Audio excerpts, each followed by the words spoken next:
today. We call it Gari in recognition of the custodians of this island, the Butchulla people are the custodians of Fraser Island, and as we make our way out on tour this morning, we will pay our respects to the Butchulla as we move around the island today. We are on their land and their country, so we do pay our respects to them. As this sign here says it all, official title today is Gari/Fraser Island. You'll see here in the bottom left hand corner there's a few little laws that the Butchulla live by. One is what is good for the land comes first. If you have plenty you must share, and the third one, do not touch or take anything that does not belong to you. And I think those laws are still pretty relevant in today's society. So we pay our respects as we head out onto the island. Now our itinerary today, ladies and gentlemen, is pretty simple. We're going to make our way through the middle of the island today out onto our beautiful ocean beach. Once we get there, we're going to travel for about 40 kilometres in distance along the beach. We will stop at the Mahino shipwreck, the pinnacle coloured sands, and of course back to Eli Creek for a little bit of a swim before our lunch break at 1 o'clock today. After lunch we only have 2 stops on our itinerary. The first one will be Central Station in the rainforest, and we're going to go on a 1.2 kilometre walk through the rainforest. After we do that, 1 stop of the day, and that is beautiful Lake Mackenzie.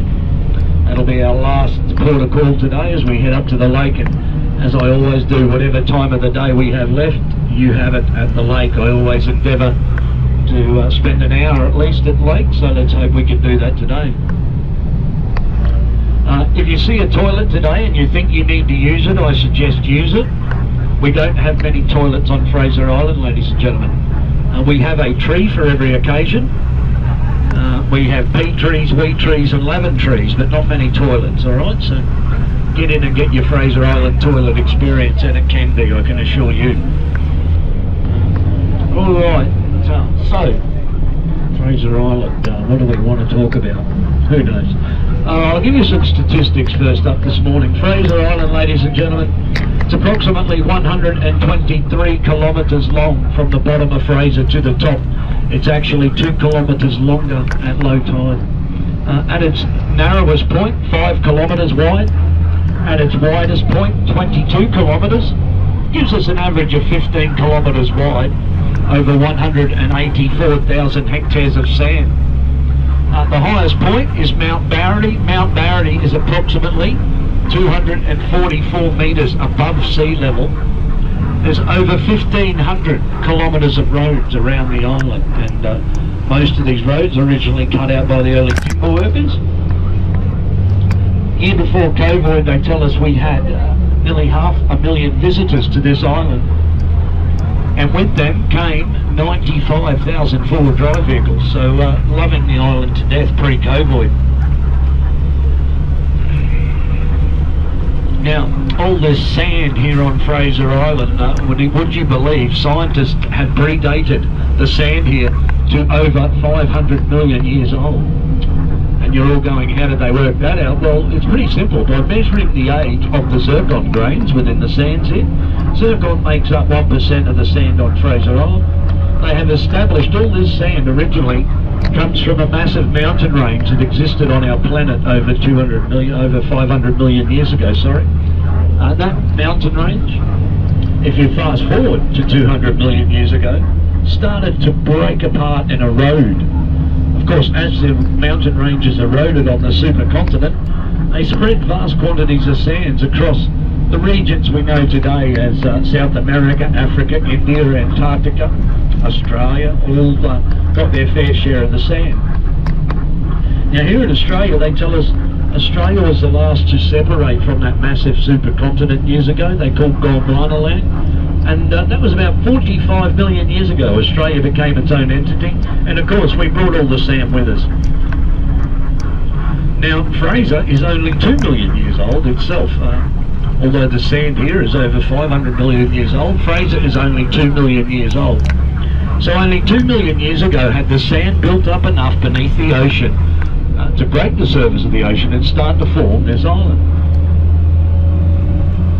Now, what's been happening for the whole 45 million years of Australia's existence is every time it rains in Australia, the sands have been getting washed off our mountain ranges, down into our rivers, creeks and estuaries, and from there it gets pushed out onto the ocean floor. Now, the steep wave action created by the continental shelf, and the continental shelf is a deep body of water running adjacent to our coastline. So the steep wave action created by the shelf, as well as our predominant northwest ocean currents and southeast winds, ensure the sand gets blown along our coastline. It eventually captures around the 3 volcanic outcrops beneath Fraser Island. Those volcanic outcrops are Indian Head, Middle Rocks and Waddy Point. Now, not only do they capture the sand as it moves north, they also help to shape Fraser Island. Now, as I said, each grain of sand here, they tell us, is between 0.001 and 0.01 of a millimetre in diameter. And the grains of sand are elliptical, like little eggs. They become that way because as they roll along the ocean floor, it knocks the hard edges off the grains of sand. So you can't build with any of this sand here. It won't interlock when you mix it with concrete. Scientists tell us even today that Fraser is still growing each year by about, well, they estimate approximately 500,000 cubic metres of sand each year gets washed on to the island, and about 200,000 gets washed off due to our rhythmic bar beach. So one would say Fraser still grows by about 250,000 cubic metres of sand each year. Some of the major providers for sand for this island even today and always have been is the Hawkesbury Sandbelt area throughout New South Wales, and some of the largest sandstone depositories throughout Victoria are all major providers of sand for Fraser Island. So 2 million years ago the sand had built up enough to break the surface of the ocean, but it was actually the very last ice age melt on our planet that sea levels rose and actually formed the island. Now, they tell us the polar ice caps started melting approximately 12,000 years ago and continued melting up until 6,000 years ago. They say before that last ice age melt, sea levels in Australia were possibly 100 metres lower than they are today. Something I find amazing when you stand at the edge of the ocean and try and envisage water being 100 metres lower than today. But that's what scientists tell us. So it was actually the last ice age melt that officially turned this into an island. So as you would surmise, Fraser is still attached to mainland Australia, to the Big Island, albeit underwater today. And they do call Fraser Island, ladies and gentlemen, a drowned landscape. And I'm just showing you the very mountainous tops of a huge underground plain of sand that stretches out to our continental shelf even today.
Does anyone want to know why we call it 75 mile?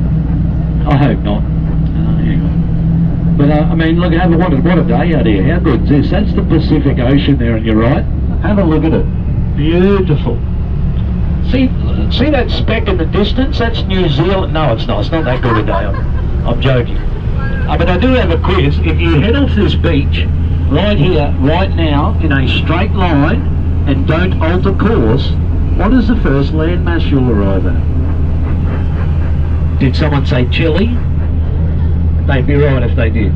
You can Google that tonight. I would not tell you an untrue lie. Now, you got that too, did you? Yeah. Now, I'm not going to do all the work out here today. In the water off to our right hand side, I usually say just behind the waves breaking, but there ain't many of them breaking. But about 40-50 metres off, if you see a spray of water come up, that's our humpback whales. They're right off the beach here. We get a little spoil here every year. So just off the beach you'll see a spray of water. That is those magnificent humpback whales as they head north. So if I don't see it, yell out and we'll slow down. Up on the top of the beach, of course, we're looking for a puppy dog, fluffy puppy dogs, our dingoes. Oh, we're on a landing strip here for the planes at the moment, so if anyone sees a plane come in, let me know. Now, look, also, if you want to swim in the ocean today, you can. I won't stop you, but you need to be aware of a few things. First of all, here in the water, the Irukandji jellyfish is as far south as here. It's a bad one.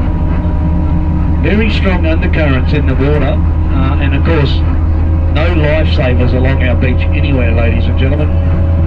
And lastly, it's a tiger shark breeding ground off to the right. So if you want to swim in the ocean, you can, but if you don't come back, we've got some issues.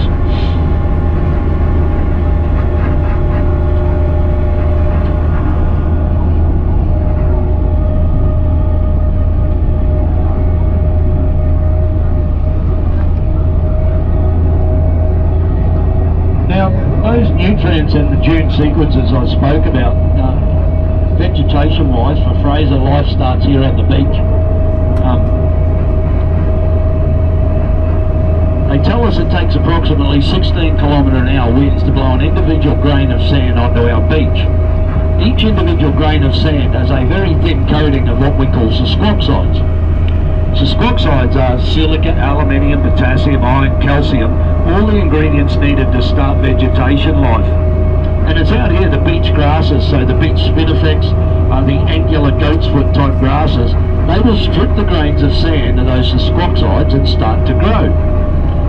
And of course, as the high tide comes in and intrudes on those grasses, it kills the grass, and that dying, decomposing material starts to get washed down into the sand and create the nutrients.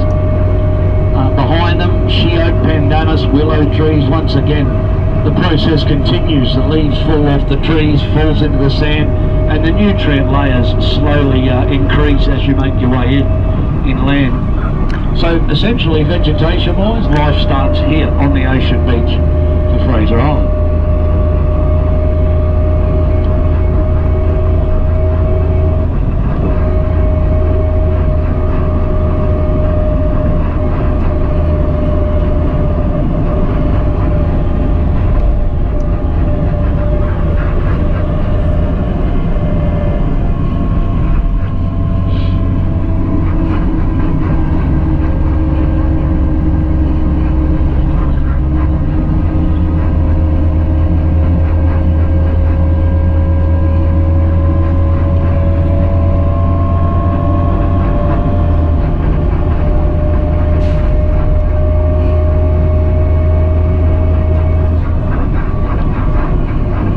As we make our way up the beach today, there's a couple of, rocky, we call it rock, it is I suppose one form of rock, indurated rock they call it, that we need to traverse as we make our way up the beach.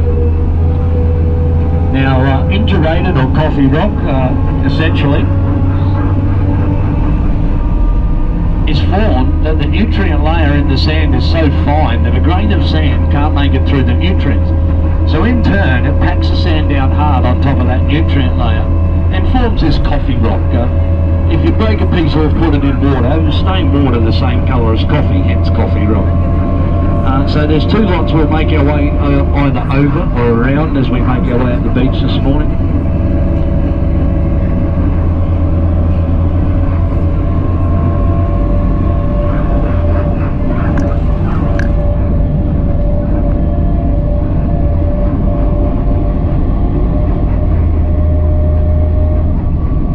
The interesting thing up ahead of us, this first set of rocks, we go around Pyungan Rocks. About 11 years ago, as a large tropical cyclone made its way down the coastline, it scalloped a lot of sand away from these rocks up here, a lot more than we'd ever seen before. Now, what it exposed amongst the rocks were the tree stumps of Saturnae trees. Saturnae is a rainforest tree. But as I said, before the last ice age melt, with sea levels being so much lower, it just confirmed to scientists what they believe was happening, that at one stage our rainforest would have been here where we're driving, at the edge of the ocean, probably another 3 or 4 kilometres out to sea there. So just confirmed to scientists what they believe was happening.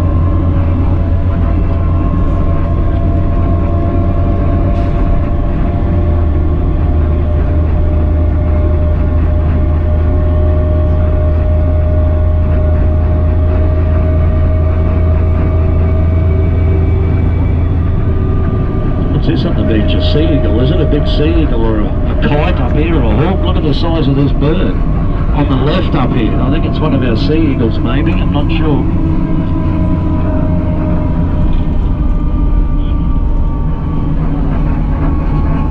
Yeah, little baby, look at that.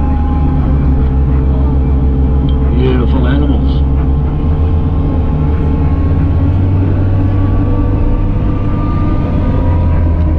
As you can see, you can pretty well camp anywhere you want along the ocean beach, ladies and gentlemen. Of course you need your camping permit, but as long as you've got a permit, you can set up anywhere you want along the beachfront. As long as there's white signposts up, the Parks and Wildlife will close an area for regeneration. And so if that big white sign there under regen's up, you can't park, you can't camp.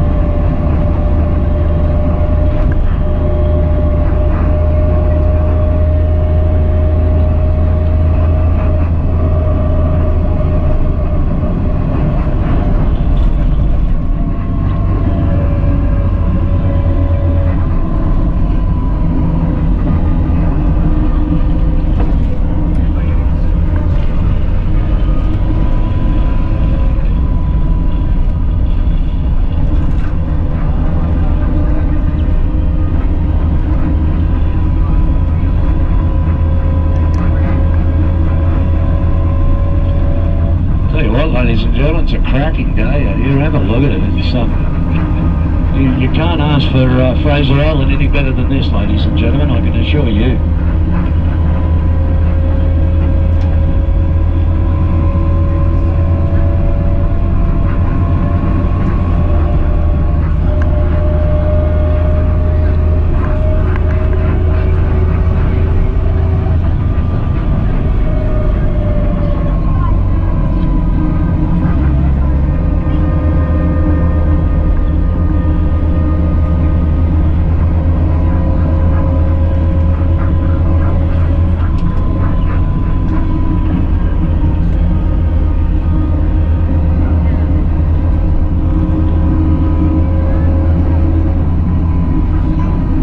You can see the top of the beach, it says 40 kilometres ahead, and essentially most of our whole beach is 80 kilometres an hour, but where the tourists congregate in the highly touristed areas, they drop it down to 40 kilometres an hour just to keep the tourists safe. Righto, which one of you lottos the police looking for up here? Righto, who's been playing up? I'll just drop you off, eh? Now, we do have 2 policemen here all year round nowadays. Of course, school holidays, although they were here last week, they usually send a task force up from Brisbane. That consists of about 12 policemen. Unfortunately, they are required in this day and age.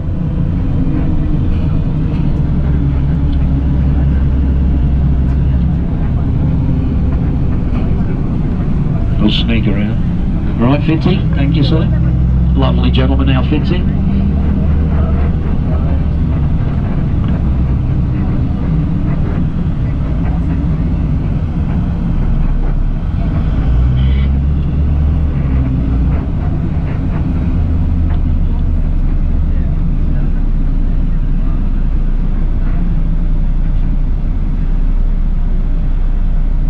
Now, look, I've got a tip for you all, ladies and gentlemen. If we're going through or around water like we are here, or close to water today, and you see me jump out and start swimming, follow, all right? Our day's gone bad, ladies and gentlemen.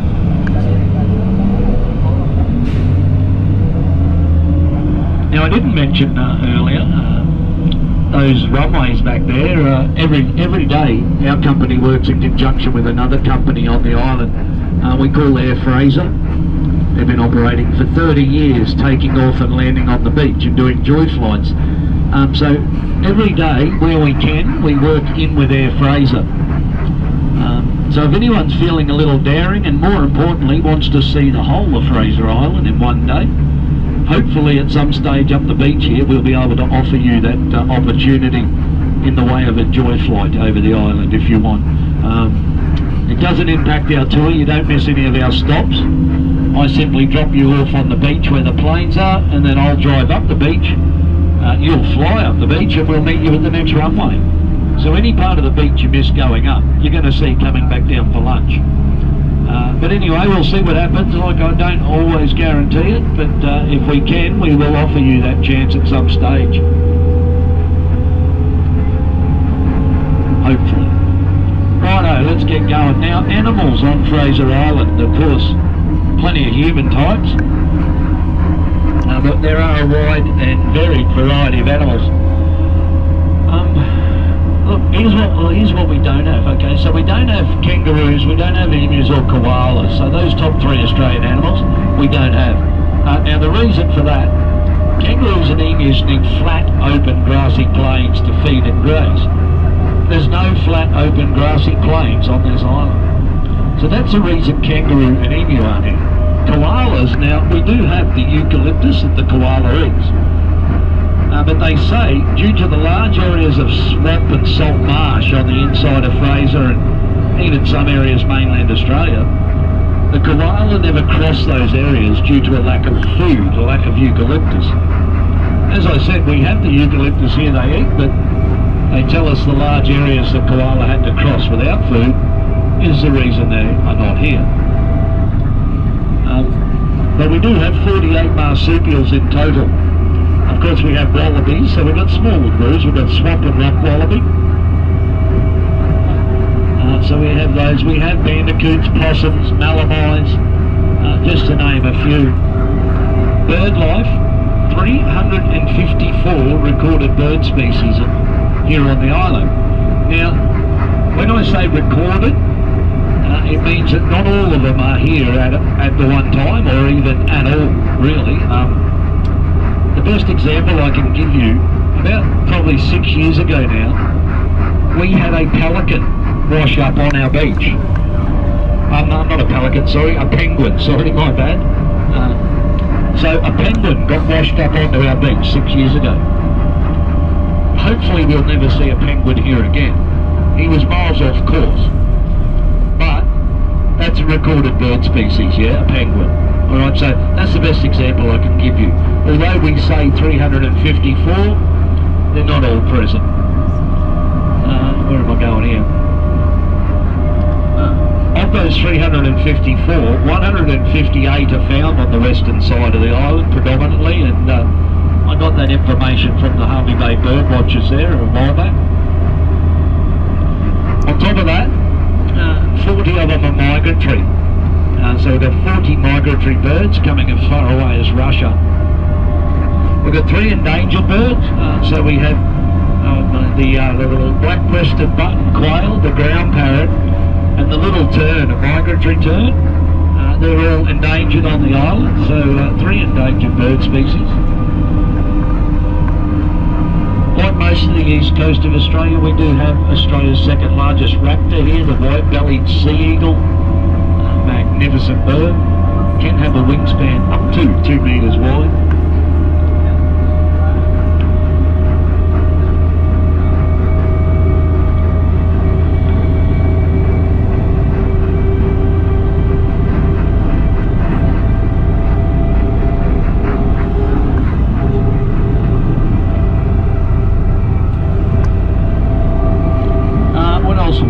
So we've got 23 flock species, so 23 amphibians, and we do have the cane toad here.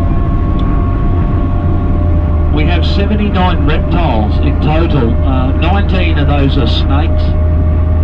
3 are marine snakes, and as you know, our marine snakes are more venomous than our land-based snakes. The ones I mentioned, the 7 ones I mentioned this morning, and in no order of toxicity whatsoever.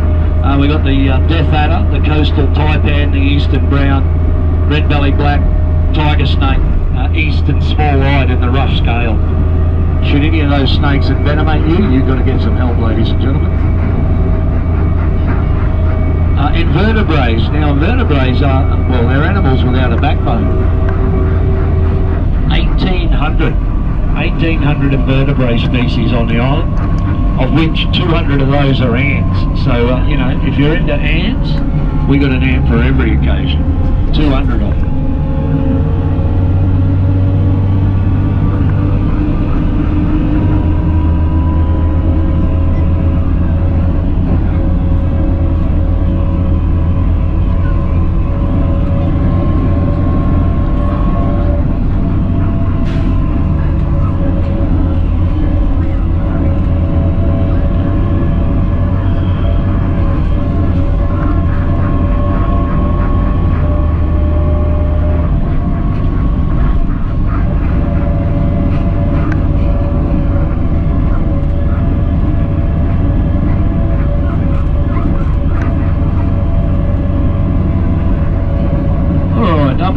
Now is Yindy rocks, we call them. You can see these homes here. There are homes all along the beachfront.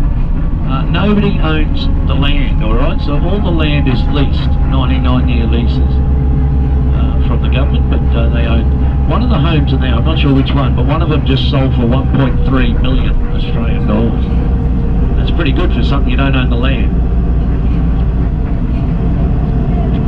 Now, of course, some of you may have heard of the recent forest fires we had here at the end of last year, around November there, just start of December. The fires came as far south as where we are, this rocky point here. You can see up on the hill, there's still a little bit of, you can sort of see the trees up on that hill there are still sort of recovering. But essentially, the fires came all the way down to the beach. Alright. It's 40, mate, not 140. The fires came all the way down to the beach here. So all this area, November last year, was burnt to a crisp. No greenery anywhere. So, I mean, have a look at how good Mother Nature's repairing our island, ladies and gentlemen. And I do believe the campers that left the fire going received a $677 fine for burning half a national park to the ground. $677. Makes you want to light a fire at that price.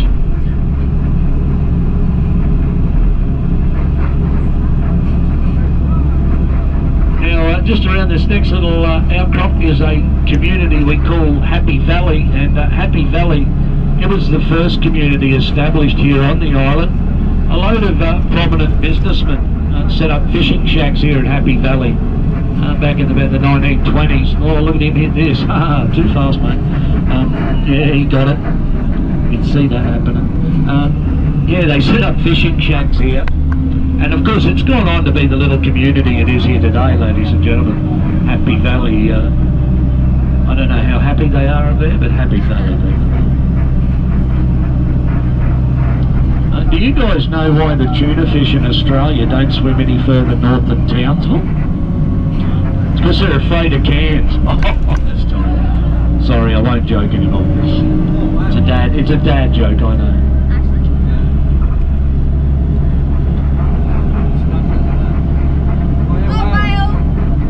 Oh, look at that!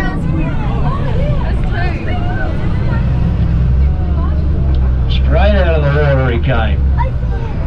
We're going to get another one or not? Well called back there. There you go, look at Hey, oh, look at the little baby jumping like mummy. Isn't that cute? get a third one out of them or what? So you can all see how spoilt we are here on Fraser Island every whale season, ladies and gentlemen, when you have 30 tonne of animal leaving the water this close to the beach. It's quite amazing. There we go, little babies having another crack there, look at that. Looks like they're heading south already. They're fed up, they're heading south. They're all turned around, eh? And again, look at that little bubby.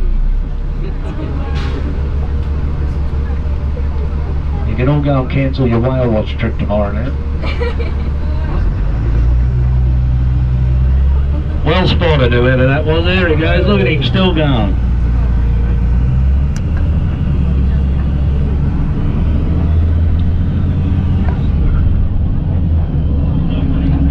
Yeah, mate, they're all going home. Yay! I mean, oh, damn. Bye-bye. See yous all. Give us our island back. How awesome was that? That little whale. As I said, if anyone does go up and above, the boys in the planes have just been flying over whales a lot lately. Let's get up to the Maheno, eh?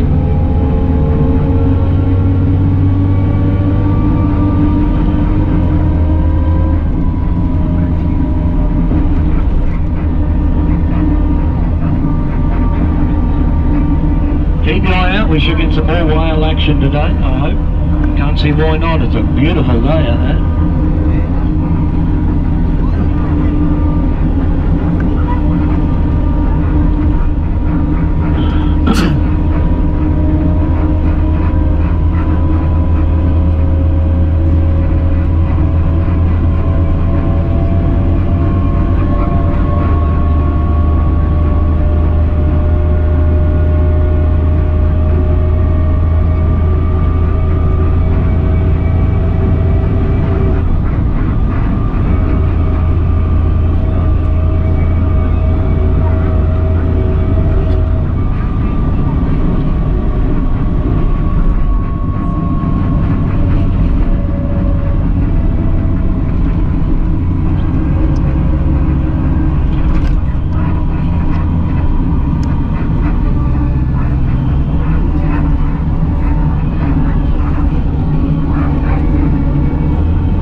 Look at this, just who parks in the middle of the highway like this and sets up for their lunch break and just ruins it?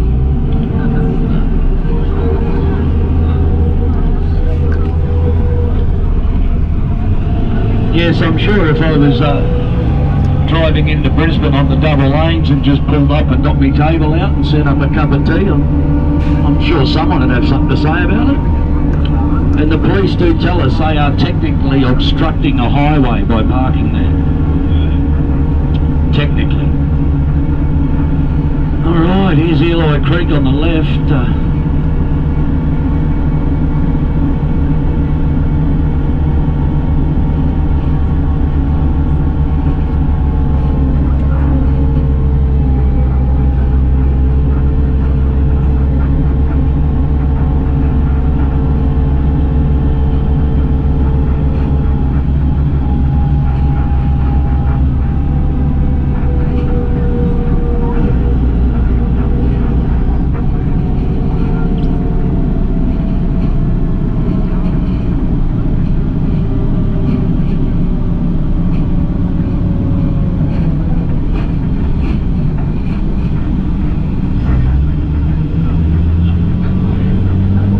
that's nothing.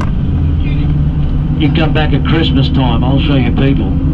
Christmas time, you'll have all that row nosed in all along, then you'll have another row behind them, then you'll have another row behind that, then you'll have about 10 of our buses behind that. Yeah, that's nothing.